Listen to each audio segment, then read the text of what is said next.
Hi, everybody. Just give me a minute. There she is.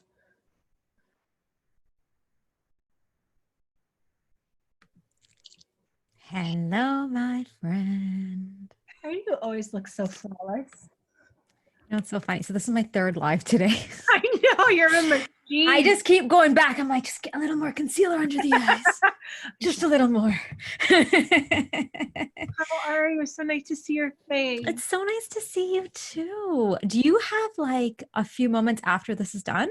Yes, I have a new patient visit. Can I call you after? Yeah, I was just gonna say, whenever you're free, I just want to touch base, like check in, right? Like just I would love to check in. Yeah, but just text me and then or message me and we'll figure something out. But it would be nice to I've just been wondering how you're doing and with all of this.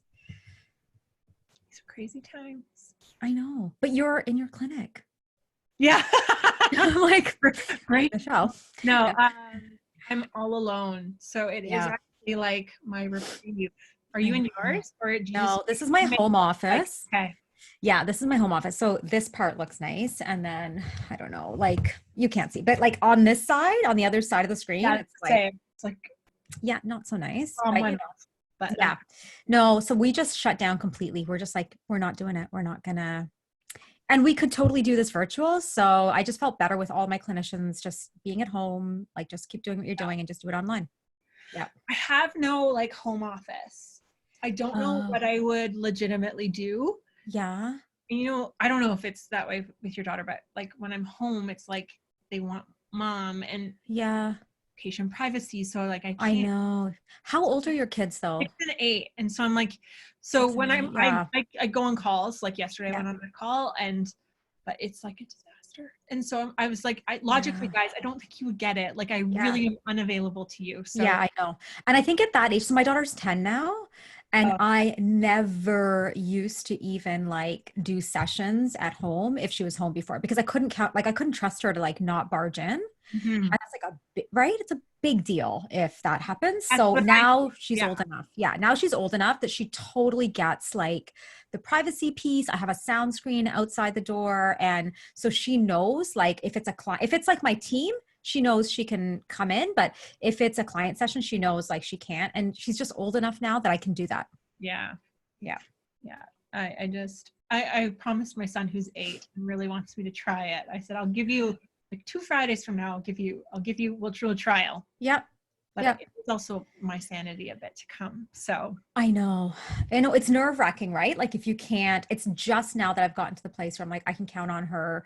So I started doing it like this school year. She's in grade 5 now. So when she had PA days and I was working, I'd work from home and I would do virtual and she was managing. So, and I just booked like one at a time. And now I'm booked, like I'll book 6 back to back, like 6 hours and she'll be fine.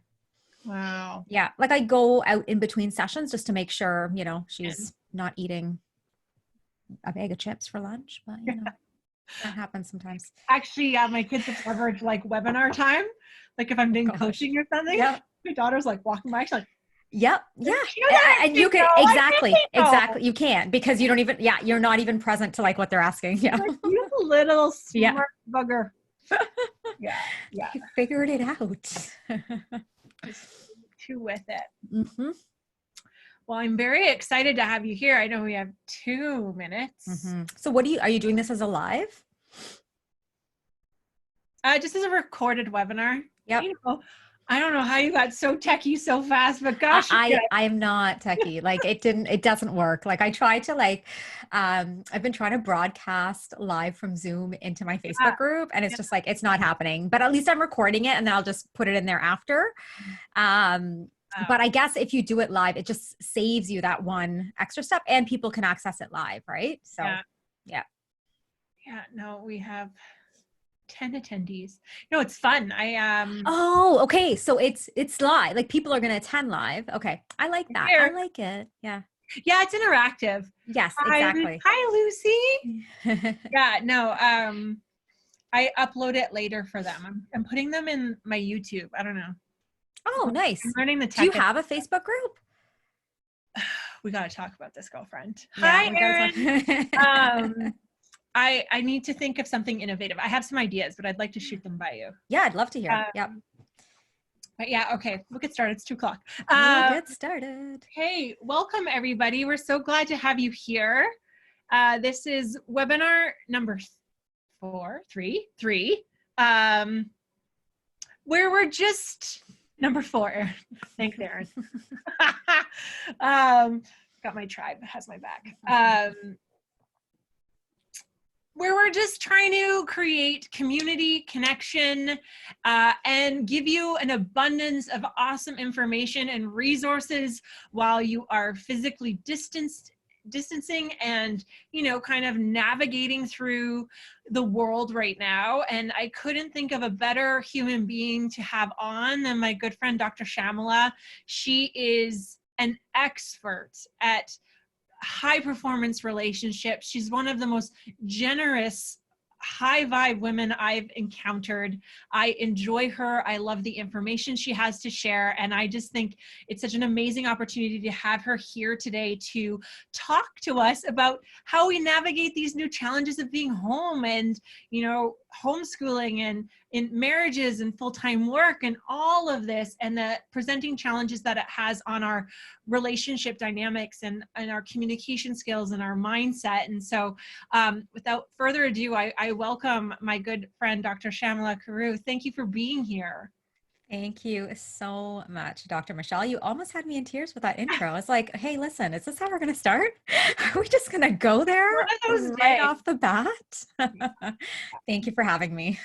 No, I love having you here. And so, you know, we're going to talk for about 45 minutes, or we'll let Shyamala do her thing and jam out and give us lots of inspiring information.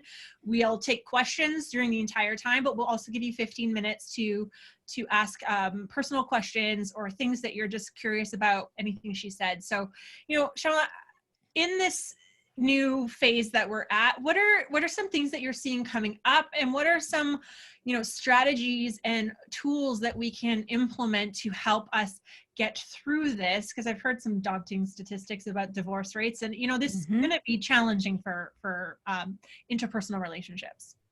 Yeah, absolutely. And so I think part of what is happening is for most of us, we are at home with our families, right? I know that there's some people that I'm working with that are at home completely isolated, completely on their own, and that brings about another whole host of challenges.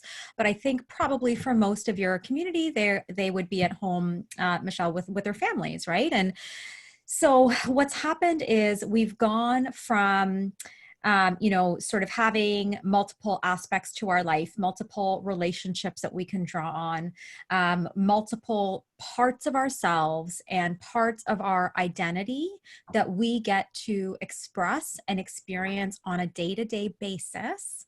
And those parts of our identities are so critical to our mental health. Right. Mm-hmm. And so what I mean by that is, for example, there's Shyamala, the mom, there's Shyamala, the wife, there's Shyamala, the friend, and then there's also Shyamala, the professional, and Shyamala, right? Like there are these other parts of our identities that are being neglected completely, or that we're just not able to access in the same way during this time because we are isolated just within our homes and just within our family systems. So what ends up happening is we end up existing out of just kind of like a one-dimensional version of ourselves, and that can have a significant impact on our mental health, right?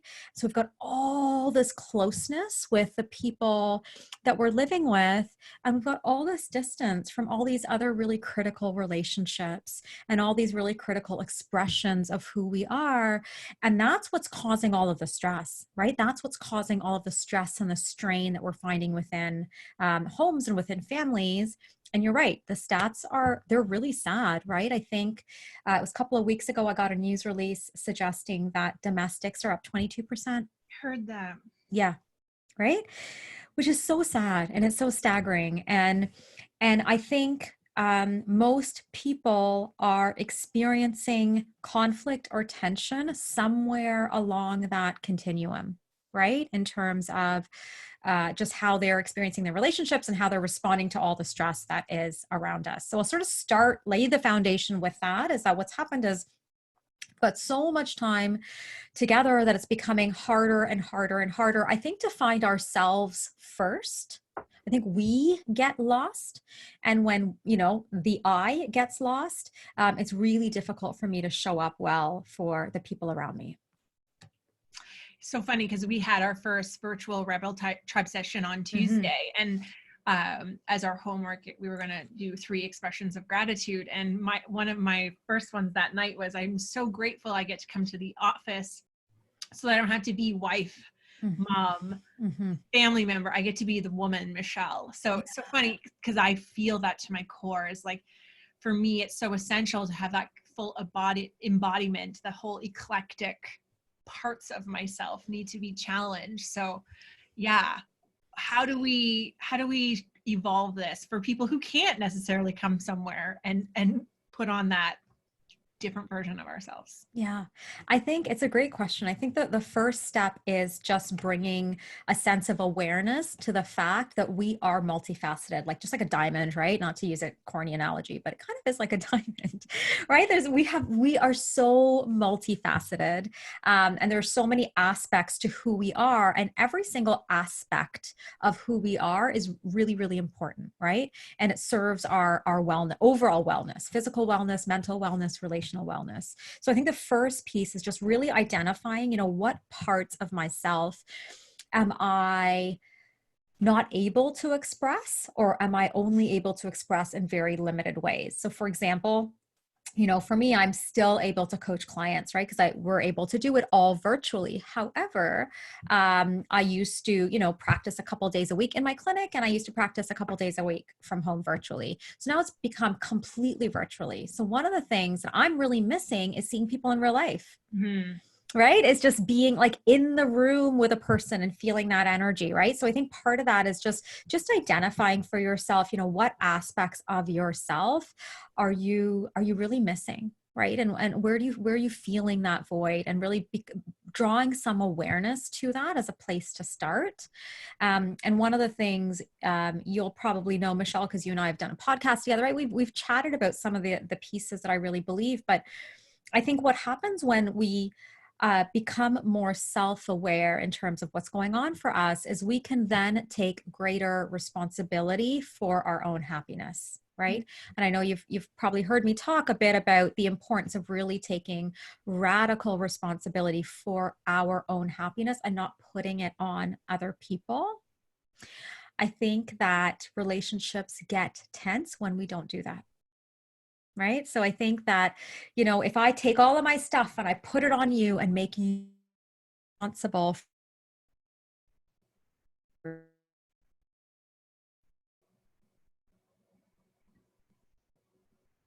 myself, my moods, my thoughts, my feelings, my actions, my choices, I think it really frees you up to be in a much healthier relationship with me. Yeah. And I love that clarity, because if all we can control is ourselves, then if we're all taking radical responsibility for the parts that we contribute, I mean, that's where shifts can happen, right? Because you can't control any other facet of that relationship. So I've said this before, but I know that when this was first happening, that my energy was really affecting my family, because I was really having a hard time processing and grieving and navigating this. And I remember my husband being like, you need to figure that out. Like, you need to take radical responsibility for how you show up at the dinner table, because it was like, my energy is palpable. I'm not like a wallflower. I'm a bull in a china shop, right? So you're like, it's like, we feel it. Yeah. Yeah, it's true. And I think that's the biggest thing that's sort of getting in the way right now, is that, when we're not taking that responsibility for our own mindset, what ends up happening is that it then trickles into our relationships, right? So, the area that I focus on, and my niche is mindset and relationships, right? And the reason I've brought those two concepts together is because I think they're so correlated. I don't think we can have amazing relationships without having our mindset piece locked down. right? And I think the biggest thing that's getting in the way of relationships right now is that individuals within those relationships. So if you think about the couple system, right? The couple system is at its strongest when each individual is taking responsibility, right? When each individual is taking responsibility for their own mindset. And what's happening right now, Michelle, is that we're so stressed that it's hard to do that, right? So if I'm depleted and my partner is depleted, and then we're coming together and trying to navigate and negotiate this really bizarre new normal together, which is highly stressful, you can imagine how difficult that's going to be, right? And I think that's what we're seeing. Yeah. Yeah, totally. You're making me think of listening to Brene Brown's new podcast about how, relationships are not 50-50. Like we need to abandon this concept that, we each give 50-50. She talks about where are you at? Where's your ratio? I'm right. 20 today. Can you be the 80? Right. What is this interplay of, knowing what you can be for each other? I it resonates big time. I think that's so important. And I was talking to Jen Pike this morning about, when we're looking at relationships, and I was talking about from a connection perspective, what we think is happening is it's not happening the way you think it is. It's our own lens. It's absolutely 90% our narrative, our experiences. And so when we're coming to the table and we're having these discussions you wouldn't normally have, or you're feeling particularly triggered by someone, it's not them. It's time to take radical responsibility. Where is that coming from? The dirty dishes in the sink, right? That's right. So that's exactly it. And that's what I mean about the connection between mindset and relationships, right? Because there are certain brain traps, right? Or thinking traps that we can all fall into that will then impact our capacity to show up well in our relationships. Okay, right? Tell us about these thinking traps. Yeah, for sure.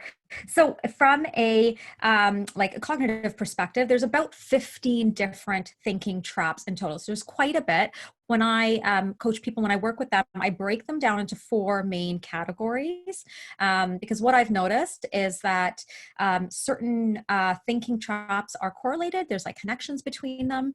And what happens is they create a certain negative outcome, right? So the categories that I work with are anxiety provokers, confidence killers, communication culprits, and relationship toxins. So those are the 4 categories of brain traps. So an example of an anxiety provoker would be catastrophizing, right? So it would be taking a relatively small event and creating it in your mind, making it catastrophic, but then also telling yourself that you won't survive. Mm-hmm. Right? Mm-hmm. So that's a very, very common brain trap that will lead us to feeling really anxious. That's why I'd call it an anxiety provoker, right?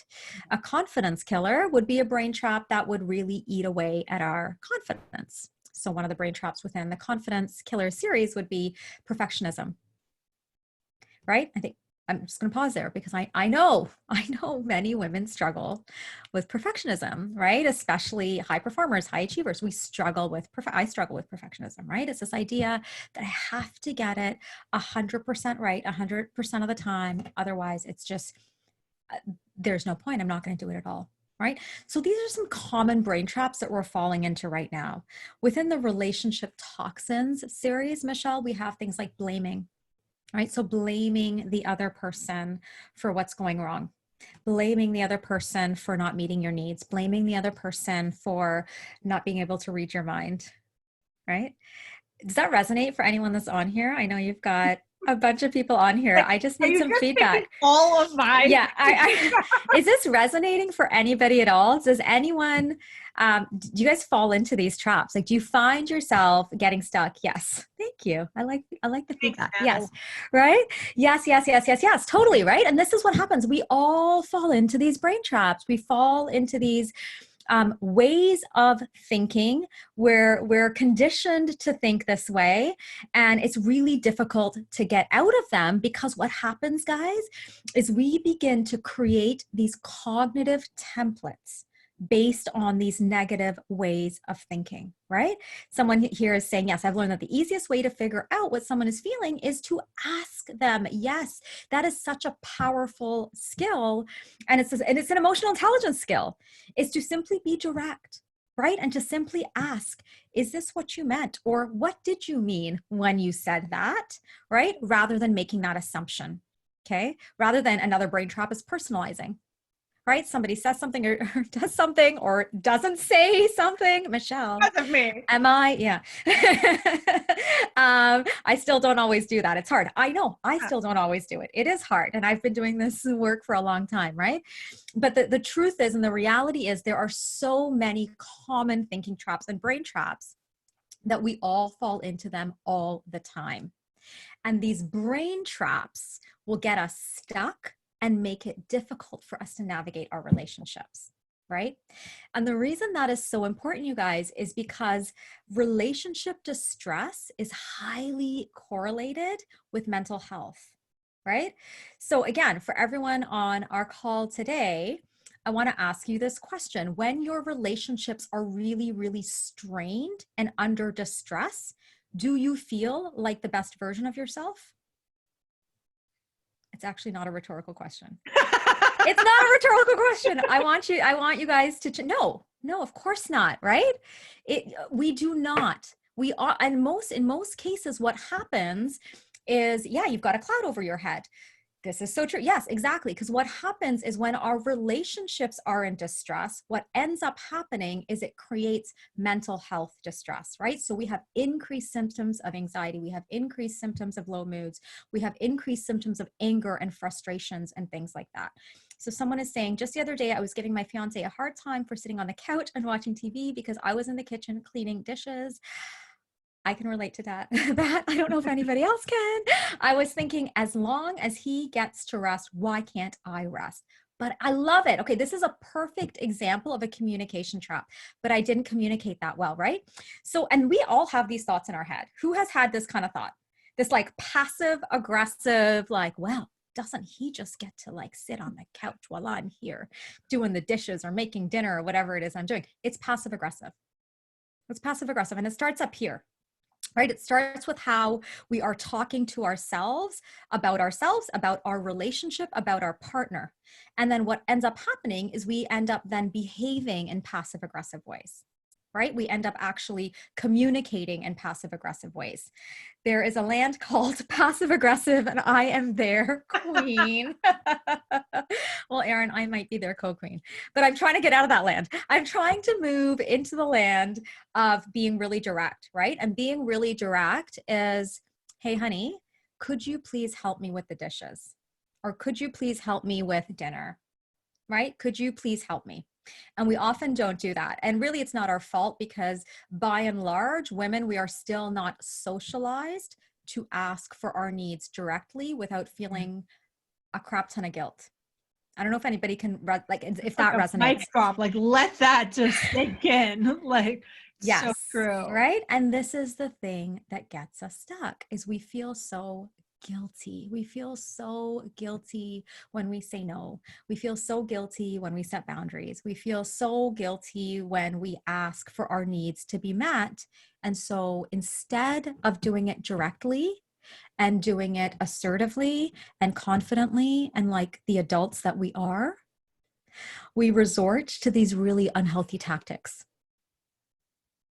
It's demeaning to ask for help when it should be a 50-50 thing. It can be hard, right? It can be really, really, and you feel like you're nagging, right?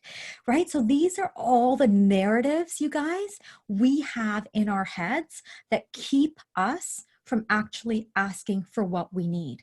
And I'm a firm believer that when we ask directly and we ask assertively and we ask respectfully, it is not nagging. The key to assertive communication, however, is that we cannot be tied to the outcome. I'm just going to pause there. I know. That was another one. That is a really tough pill to swallow, right? It's a really, really tough. I'm fairly good at asking for what I want and need, but it is often met with resistance, right? So this is exactly what I'm talking about, right? So can you repeat that, please? I sure can, Erin. I sure can, right? So the key, and this is on repeated in my own head. And this is the thing that I will say to my coaching clients again and again and again. The key to assertive communication and being direct, there's a couple of aspects to it. So I'm going to break it down, Erin. So the number one thing that is required for us to communicate with confidence and to communicate assertively is that we have to be self-regulated, right? So that means we cannot and should not engage in that conversation when we are dysregulated, when we are upset, when we are already frustrated, or when we are already angry, right? Remember, I started with we need to take radical responsibility for our own happiness. So in that moment where we're feeling that frustration, we see our partner sitting on the couch while we're washing the dishes, let's say, we have to, take a deep breath. We've got to regulate our emotions first before we have that conversation. So that's the first step, is self-regulation. Once you've regulated yourself and you are calm, then you need to remind yourself that you can ask for whatever you want, but that doesn't mean you're going to get it. Right? So assertiveness and healthy communication does not mean that you get your needs met, or that things go your way, or that people say yes. Right? The point and the purpose of assertive conversation is, one, it is literally the most effective way to communicate. It's the only effective way to communicate. And two, it is the only thing that will allow you to actually build authentic connections with the people that you love. Right? Because anything less than that is inauthentic. Anything less than telling the people you love what you think and how you feel and what you need and what your opinions are is less than authentic. And I'm going to guess that most people on this call, if not everyone on this call, wants to have really amazing relationships.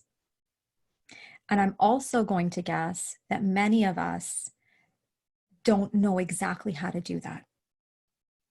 And that's why we're struggling, is that we simply don't have a strategy or a framework for navigating our relationships well. And so we get stuck in old patterns again and again and again and again. Does that resonate for anyone on the call today? Do you find yourself getting stuck having the same conversation again and again and again? Or falling into the same pattern again and again and again? Yes. Yes, yes, yes, yes.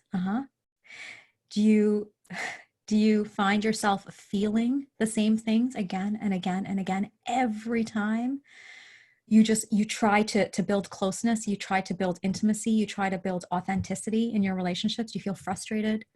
Do you feel alone? Do you feel anxious? Do you feel afraid? Am I the only one that feels those things? Yeah, right? Yeah, right. So these are the common emotions and feelings that undergird what undergird our conversations and undergird our relationships. And that's the landscape we really need to change and challenge. So someone's saying here, yes, I find it hard to get out of my old imprints and communicating based on how I was taught and brought up, even though it's not healthy. Yes, absolutely. And what you're talking about are old relationship templates. So the place where we learned how to navigate relationships was our family of origin, right? The family that we grew up in, right? And I was just on another live earlier today, and I was saying to my host that I'm 43. I don't know how old you guys are, but most of the clients that I work with and most of the people within our community, and probably within your community too, Michelle, are probably anywhere between the ages of, I would say, mid-20s. Someone's saying 41. So mid-20s to kind of like mid-40s, early 50s maybe, right? That's kind of the community that I work with. And so for all of us, we have something in common when it comes to parenting. And that is that our parents' generation did not have access to the value and importance of these emotional intelligence skills. Mm-hmm. So everything we're talking about today, Michelle, is emotional intelligence. Right, right. So our parents, guys, my parents didn't have access to this stuff, right? Like they grew up in a time where you provided shelter, you provided food, you provided an education because that was super important, right? It was like the most important thing. And they did not have access to what you and I have access to today when we think about emotional intelligence, right? So it's not that they didn't want to sort of do what was best for us. They just didn't know how. And so they didn't know how to coach us and to provide that healthy template. And so that's why I've come to understand that we absolutely have to take radical responsibility, right? Because we need to now create new templates, new mindset templates, new communication templates, and new relationship templates. I could keep talking, but I'm gonna go into this. Shyamala, I'm so grateful for you getting the audience so engaged. Awesome. I work better with okay, way good. Conversation. Yeah. A magical. So someone's asking, I guess my question is, what do you do when your partner isn't taking responsibility for their behavior, energy that they're bringing into the relationship and house? Okay, I'm going to give you my answer to this, Neil, and you're probably not going to like it. Okay, because it's a tough answer. I really and truly believe that it takes just one person to change a relationship. It is easier when both partners are fully engaged and when both partners are willing to do the work. But I've been coaching people, I've been working with people specifically in couple and family work for almost 20 years. I still, even though my doctorate is in couple and family therapy, I see more individuals than I do couples. Because in most couple systems, there is still only one person that is willing to take responsibility for making the change. And you can still do really transformative work. But what it requires is for you to stop focusing on what the other people are thinking, feeling, and doing. So you've got to stop focusing on your partner's choices, which is so hard when you live with this person day in and day out. I know it's hard, but it's possible. And you've got to shift your focus on your own mindset strategies, your own communication strategies, and your own relationship strategies. Because if you can access and execute at your fullest capacity, Neil, when it comes to your own mindset, communication, and relationship skills, it actually can make a shift in your relationship. I hope that helps. It's a very quick and short answer to a super important question. Okay. I have a question. Right? Yeah. It's like you literally, it's choosing to be the leader in your family dynamic. Totally.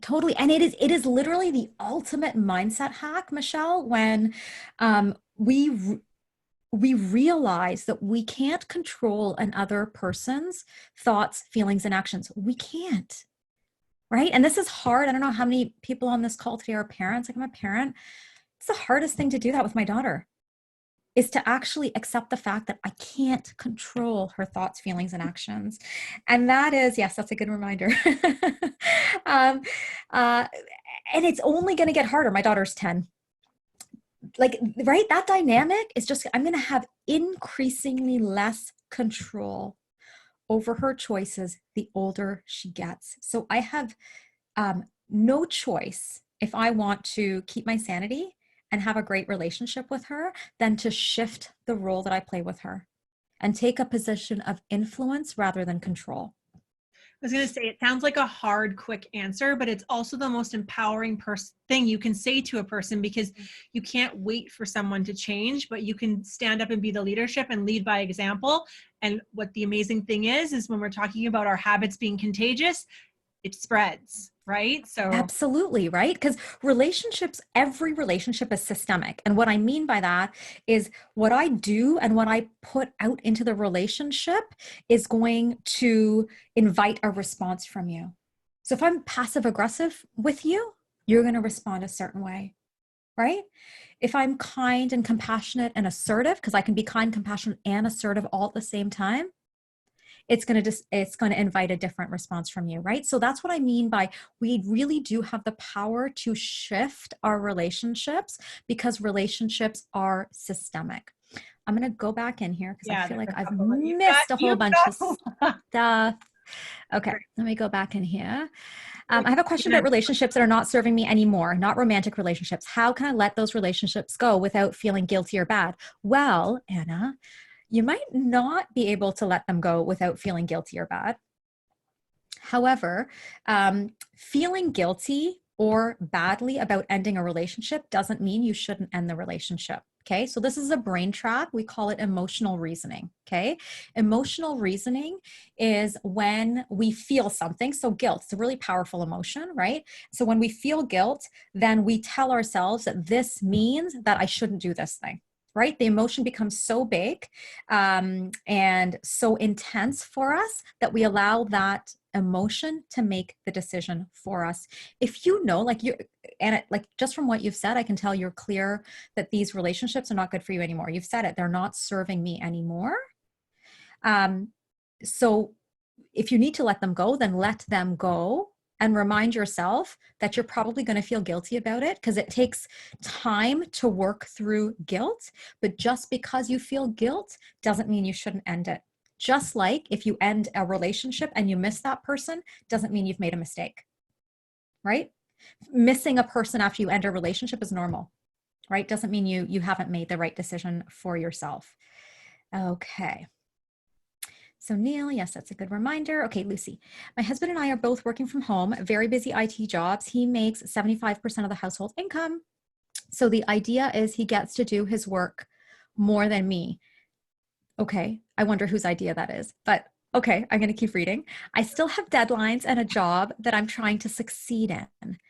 We have 3 kids at home, ages 5, 6, and 8. Wow, that's a lot. We both can't focus on the kids, and it's very stressful, and we are resentful of each other because one person's job is not more important than the other. So it has been difficult, and my husband has been taking his stress out on me, not the kids. Yeah, there's a lot there, Lucy. So let me try to help you unpack this. One, I think I'm hearing that you and your husband have different perspectives on the value of your respective jobs. Am I hearing that right, Lucy? If you could just chime in just to make sure I'm on the right track before I keep going here. It sounds to me like you and your husband might have different perspectives on the value of your respective jobs. Is that right? Maybe Lucy is not present. Maybe I'll just I think she might wrote, it might be my idea. It might be my idea. So you might think that your husband doesn't value your job as much as you do. Yes. Okay, great. So now what you've already identified is that you're possibly making an assumption, right? So what you could do, Lucy, is try and have an assertive conversation with him. And you could say to him, hey, listen, I'd really like to talk to you about how things have been going over the last little while, right? We've kind of all been in this for the last 4 weeks or so, right? I've really been struggling. It's been really, really difficult for me. So what you're doing here, Lucy, is you're giving him context. You're painting the context for the conversation that you're about to have with him. You're not going to just attack him with a new idea, right? So you're painting the context. Really been thinking about how things have been going. I'm really struggling with it. This is really hard for me. Could we talk a little bit about how we're managing as a family, right? And I like to always ask permission before having these kinds of conversations, because they're not easy conversations to have. And you want to give him the freedom and the flexibility to be collaborative with you in this conversation, right? And if now is not a good time, when could we come back to this? Right? So you want to do this from a place where you're really, really emotionally self-regulated, and you're giving him the opportunity to do the same thing. You cannot control if he regulates his emotions or not, but you can give him the opportunity to do that. If he seems stressed and anxious when you bring it up, you could say to him, it doesn't seem like this is a good time, right? You seem a bit stressed right now. Is there a better time we could come back to this conversation? Okay. And then I would just lay it out and say, it's really hard for both of us, isn't it, to work full time with the 3 kids at home. And I would engage him. How has it been going for you? What's your perception of how things are going? And let him share. Here's how it's been going on my end, right? And before you go into this conversation, Lucy, be really, really clear in terms of what it is that you need, and be clear on it from a behavioral standpoint. So what I mean by that is, let's say what it is that you need is, I need about 2 hours in the morning to get through, I don't know, some of my work. Just making this up here. I don't know IT. So, right. So bear with me, but right. It could be something like, I really need 2 hours in the morning to get through some of my emails and to get through some of my work. Is that possible? Right? Could you support me on that? And what is it that you need? And how can I support you with that? So before you go into these, there's a framework that I use when I'm coaching people. It's called CASE is the acronym. You give context, You ask for what you need, you're really specific with what you need, and then you have to embrace the outcome. Because if you are tied to the outcome, Lucy, it'll get you really dysregulated, and then you won't be able to have the conversation at all.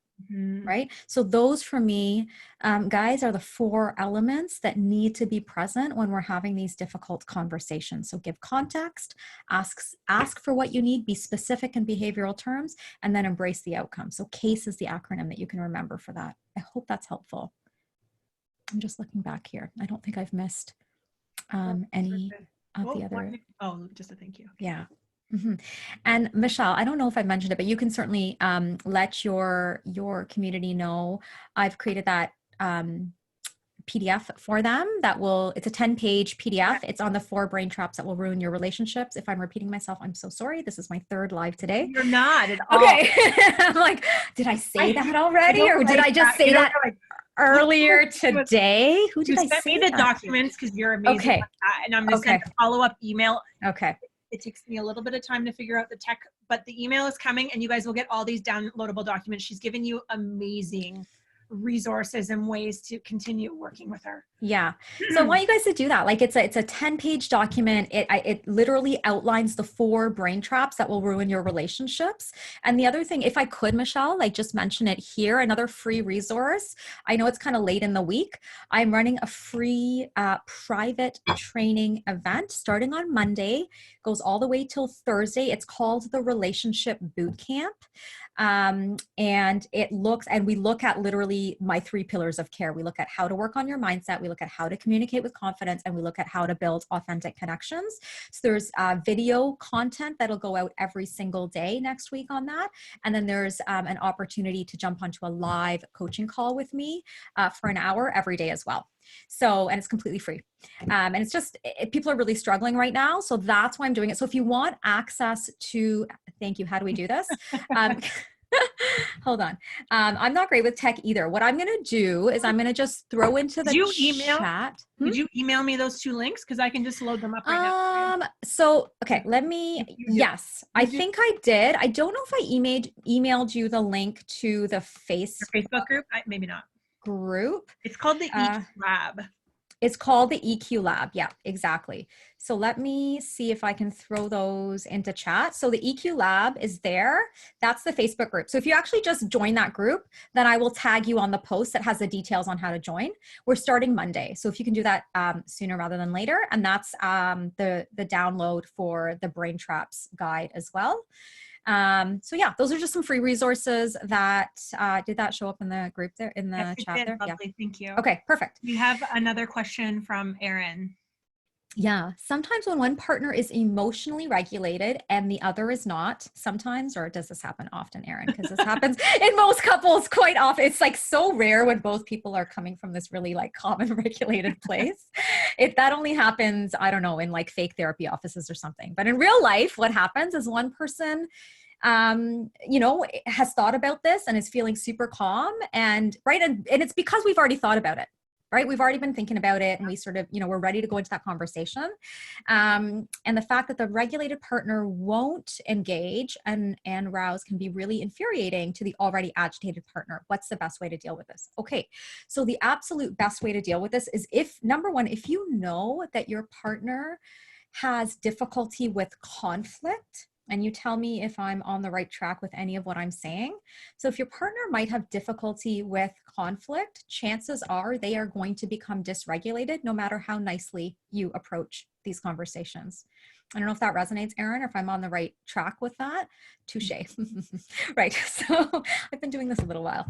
I know some of these patterns. I know how this goes down and unravels. Yeah.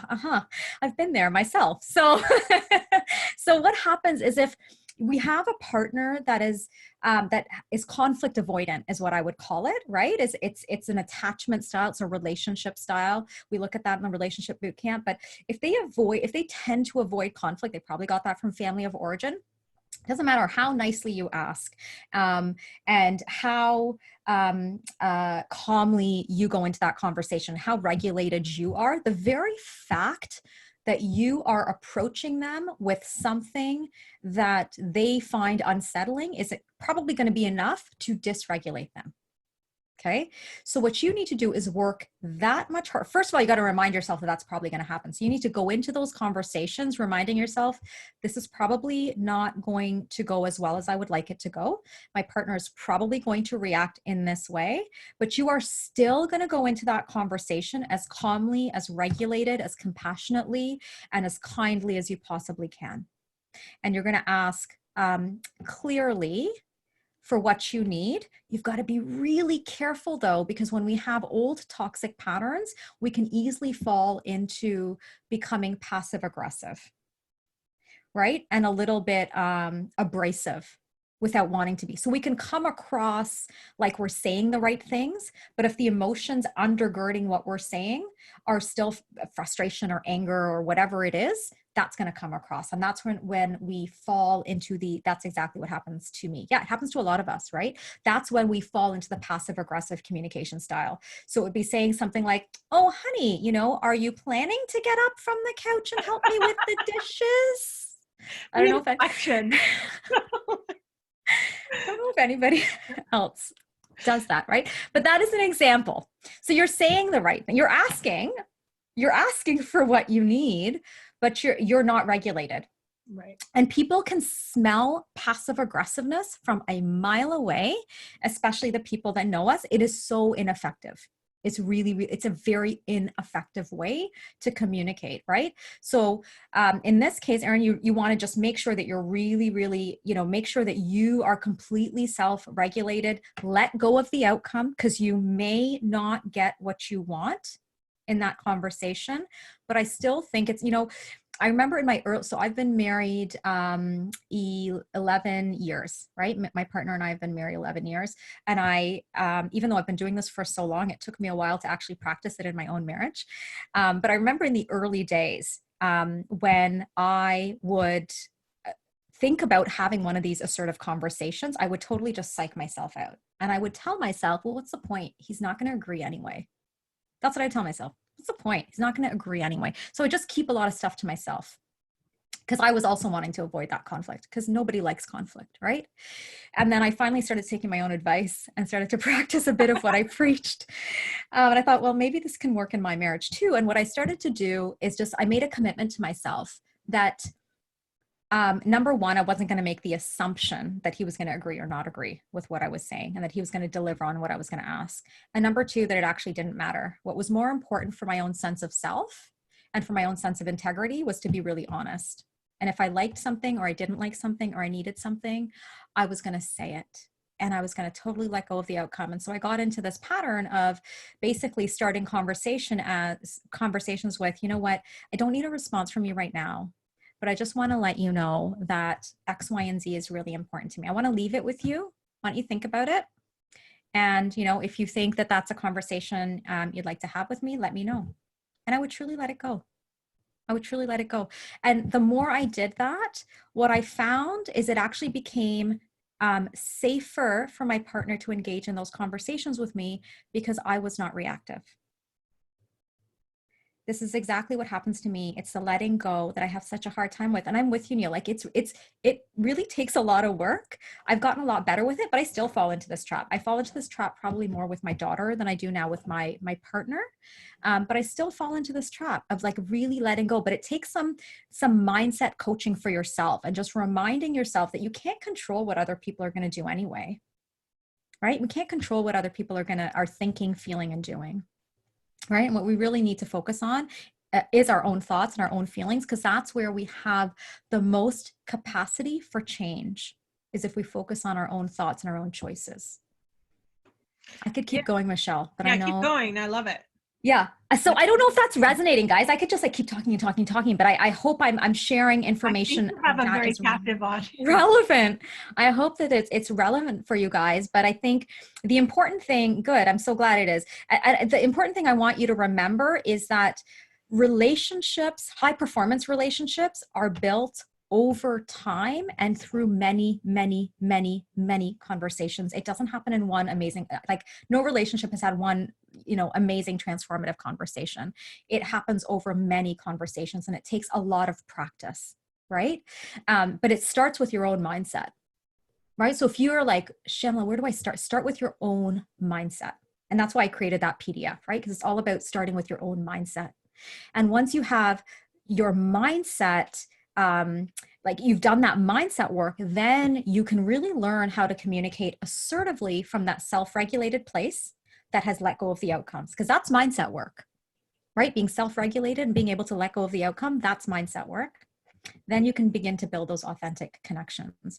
It was so much easier when life was normal to focus on being my best self. Lately, it's much harder. Do you mean because of everything that's going on, Neil? Like, do you mean it's so much harder to focus on being your best self because of the pandemic and all the added stressors? Is that what you mean? Yeah, I hear you. And it's interesting because one of the things that I said on one of the lives that I think I did last week, I was saying that, you know, the rules of the mindset and relation and being stuck at home, right? The rules haven't changed. So the way we manage our mindset and the way we manage our relationships is no different than what we used to do.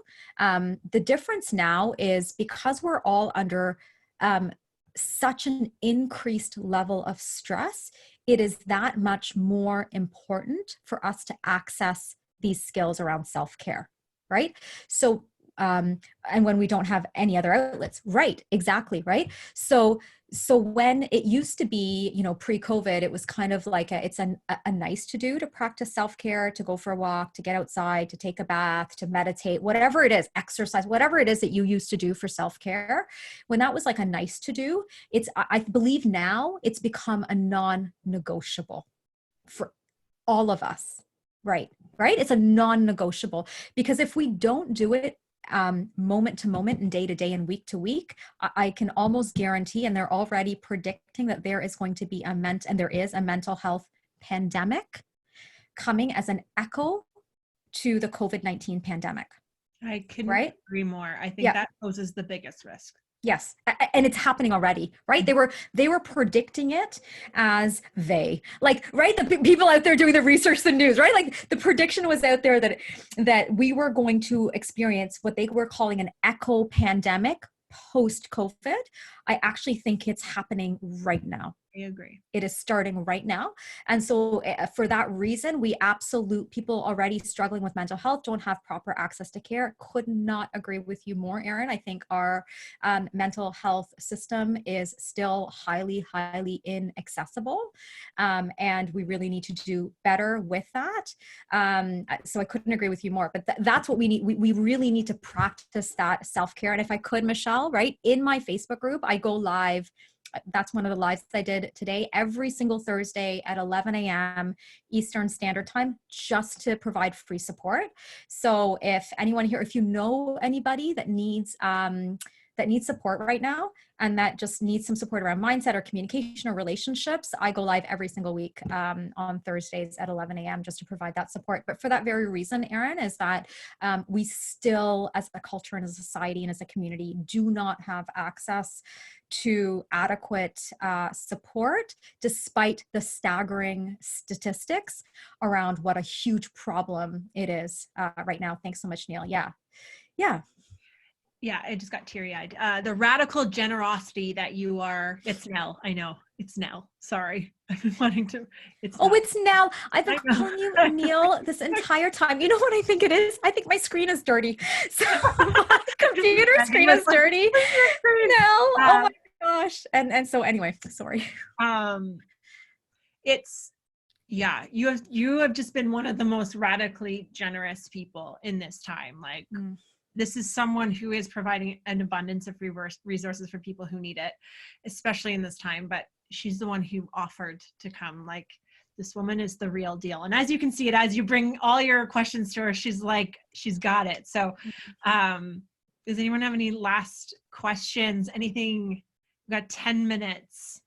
To blow your mind. What's wonderful is the Thursday at 11 a.m. in the EQ Lab. Yeah, so if you just join the EQ Lab group, you'll see all the info there. I'll inundate you with information in the EQ Lab. Yes, we did before. Now it is even more challenging for people. It's amazing that you do that. Yeah, I really I think I think some people are really showing up well during this time, Michelle. I would say the same thing about you. I really see you showing up and supporting your community in the same way. And I think that through this crisis, there is a real opportunity for us to come together as a community and to really support one another. So Nell's got a question, I think. Is that Nell? Yeah. Any suggestions about how to help yourself self-regulate before having a tough conversation? I know breathing, meditating, etc. Any others? Yes. Can I give a quick one, Michelle? I know time is. Please. Yeah, no, we're good. Okay. So I'm going to give you my ninja trick for triaging your negative thoughts, because we get dysregulated when our mind is filled with negative, toxic thoughts. That's what dysregulates our emotions. Our emotions are created from our thoughts. It's a direct link. So whatever you're saying in your head will create your emotional experience. If you're dysregulated, it's because you've got some negative thoughts in your head. So my ninja trick is literally to triage your thoughts. You take a sheet of paper, you literally on the top of the paper, you write down, I feel, let's say it's angry or frustrated or anxious, whatever it is that you're feeling before one of these difficult conversations. I feel anxious because I think. You write down that thought. And then what you begin to identify is, what is it about that thought that you can control? And what is it about that thought that you cannot control? Okay, so on the left-hand side, you write down what you can control. On the right-hand side, you write down what you cannot control. Okay, and a trick to be able to triage your thoughts are the only two things you can control are what you're thinking and what you're doing, your thoughts and your actions. Okay, so that's what goes on the left-hand side. So before you go into that conversation, you're going to do all this pre-work, right? So you can see how like, it's not easy to do this, guys, right? Like, this takes work. So then once you do all that pre-work, then you focus on what you can control, right? So you can control in these difficult conversations what you say. You can control what you ask for, right? You can control your body language. That's an action, right? What you can't control, though, is the outcome. You can't control what the other person is going to say. You can't control what the other person is going to do. You can't control what the other person is going to think. And you can't control how the other person is going to feel. So you have to accept those things, right? So that, for me, practicing that over and over and over again is what will allow you to be self-regulated when you're having these difficult conversations. Yeah. That's awesome. Mm-hmm. One other question. Yes. I know that this was something that came up in recent conversations. So Erin is writing, any comments for people who are separated from their partners in isolation? So the opposite dynamic, 100% away from your partner, or people who are living alone right now, like that kind of relationships. Yes, it is. And I want you guys to know and understand that no strategy right now is perfect, because our world is in such an imperfect place, right? And so in terms of managing social isolation when you cannot see your partner at all, is you have to be two things. Number one, very, very, very intentional about connecting, right? Like actually being intentional about doing Zoom. This is probably the best thing you can do right now, FaceTime, connecting via video. The second thing you have to do is, back to your mindset, is doing some really hard work around accepting that this is not going to feel the same. Right? That being on Zoom with my partner sucks. Like, it just doesn't feel the same, right? That physical touch is missing, right? There's so many senses that don't get to be stimulated when we're doing Zoom, right? And so that's the mindset work around accepting that this is not going to feel the same. However, I still want to show up as my best self to those Zoom calls, right? Because I want to do everything I can to continue to invest in this relationship in the best way that I can, given all these crazy limitations I have. I hope that helps. I know it's not like an easy answer, but most of my answers aren't easy. You'll come to know. Well, this is the real work. I think it's just the reality of realizing that when it comes to mindset, probably most important work and journey you can engage on, but it's real work. Yeah, and it's hard work. It's hard work, right? It's really hard work. Mm-hmm. You know, you can go gluten-free. Yeah. Right? So yeah. This is just the reality of the work. Right. One other question, have you shifted your perspective on what productivity means to you? Me personally, yeah, I've had to, like, in some ways I'm enjoying the slower pace of life, meaning, and Dana, do you have kids? Can I ask you that That was question? I'm Diana, gonna, and it's all Diana, yeah. Diana. Okay. Do you have kids? No, I don't. Okay. So, for me, I do. I have a daughter. I have a 10-year-old. I've said that already. I think for me, I would identify as a high performer, right? Like I like being busy. I like doing a lot. That's why in some ways, Michelle, you're like, you're being super generous and sharing. I just love doing this. So anywhere I can show up, I will. But I've had to slow down, right? So I've absolutely had to shift how I define productivity during this time, because I can't execute in the same ways that I used to be able to. But I am having more time to color with my daughter and to do puzzles with my daughter. And we baked some really like non-naturopathic things like Nutella brownies. Michelle would probably have a fit if she baked Nutella brownies with her family. But right, like we're doing those sorts of things.